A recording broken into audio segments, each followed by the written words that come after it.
Ini dia, 10 prospek kerja jurusan ekonomi pembangunan. Ternyata sekeren ini loh. Sebelumnya kami hendak mengucapkan terima kasih karena telah klik video ini. Semoga bermanfaat, silakan simak sampai akhir ya. Akan tetapi jangan lupa subscribe dulu channel YouTube Dunia Kuliah dan Beasiswa untuk mendapatkan informasi terbaru seputar dunia perkuliahan. Langsung saja kita bahas, ini dia 10 prospek kerja jurusan ekonomi pembangunan. Di posisi 10 ada akuntan. Sebagai seorang akuntan, kamu bisa mendapatkan gaji sebesar 3,5 juta hingga 5 juta rupiah. Untuk menjadi akuntan profesional, maka kamu harus memiliki beberapa sertifikat sebagai berikut, yakni CPA, CFE, CA, CMA, sertifikasi ahli akuntansi pemerintahan, sertifikasi pernyataan standar akuntansi keuangan, dan masih banyak yang lain.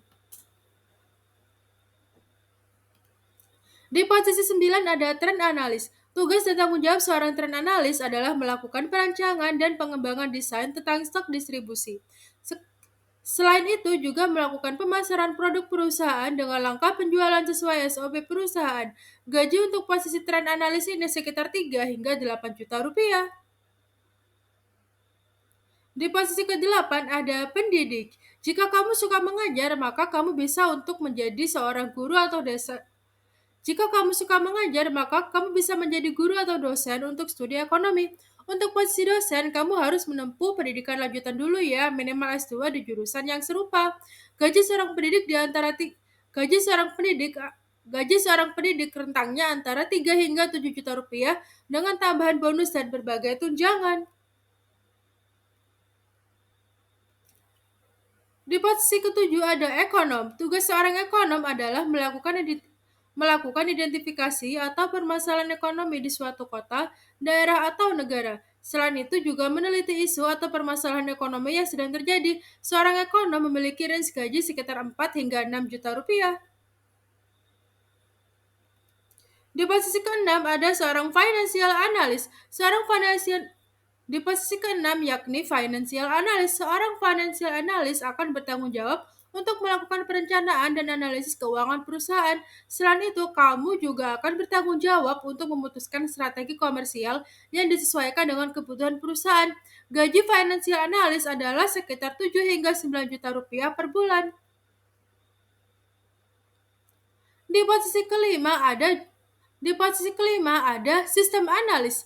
Nantinya kamu akan melakukan beberapa tugas seperti melakukan analisis perilaku organisasi dan fungsi yang sesuai, melakukan analisis pilihan sistem operasi yang cocok untuk perusahaan, melakukan analisis biaya untuk pengembangan sistem. Dan gaji seorang sistem analis tergolong tinggi loh, yakni mulai dari 5 juta hingga 11 juta rupiah.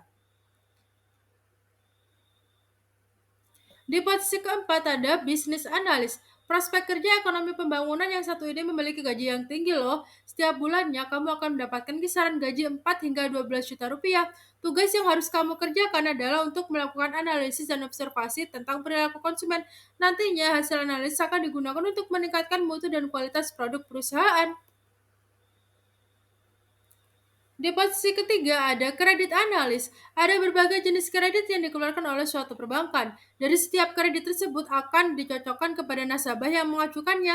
Bahkan tidak semua nasabah dapat mengajukan kredit karena harus disesuaikan dengan kemampuan finansialnya. Itulah tugas seorang kredit analis, yaitu untuk melakukan analisis nasabah terhadap kredit yang diajukan. Seorang kredit analis bisa mendapatkan gaji per bulannya sebesar 6 hingga 8 juta rupiah. Di posisi kedua ada aktuaris.